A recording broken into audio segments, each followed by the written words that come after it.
What if I told you that the legal battle over Donald Trump's $10 billion IRS lawsuit isn't just about taxes, it's a high-stakes game of chess between power, accountability, and the very fabric of judicial integrity? Let me break this down for you. Here's the thing, Trump's decision to appeal a judge's ruling that called his lawsuit a manipulation of the legal system isn't just a legal move. It's a symbolic war cry. Think about it. When a president sues the IRS over leaked tax records, then drops the suit in a settlement that shields him from future audits, and then immediately fights the terms of that same settlement, what does that say about the system? It says the rules are malleable when you're the one in power. But here's the kicker, the judge who ruled against Trump's case was an Obama appointee. That's not just a coincidence, it's a lightning rod for partisan outrage. Personally, I think this ruling isn't just about the lawsuit. It's about sending a message that even presidents aren't above the law, or are they? What makes this really interesting is how the Justice Department created this anti-weaponization fund as part of the deal. A $1.8 billion slush fund to prevent Trump from using legal threats against them. That's not a normal settlement. That's a power play. It's like the government is saying, we'll pay you to stop suing us, but don't expect us to be nice about it. And yet, Trump is now fighting that very same settlement. Why? Because he's not just a president, he's a brand. And brands don't like being boxed in by contracts. What many people don't realize is that this isn't just about Trump's taxes. It's about the legitimacy of the legal system itself. If a president can sue the IRS, then drop the case in exchange for immunity, then appeal the terms of that immunity, what's the point of any legal process?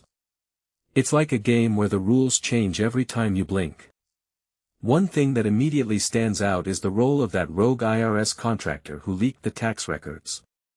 He's serving a 5-year sentence, but the real scandal isn't his guilt, it's how easily the system failed to protect those records in the first place. If the IRS can't secure a president's tax info, what's stopping anyone else from doing the same?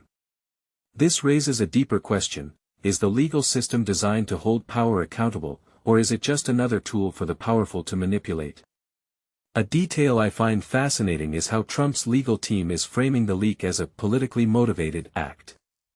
But if the IRS couldn't stop a contractor from stealing and releasing documents, does that mean the agency is complicit? Or is it just a symptom of a larger problem where oversight is an afterthought? Let's talk about the settlement itself. The anti-weaponization fund is a bizarre concept.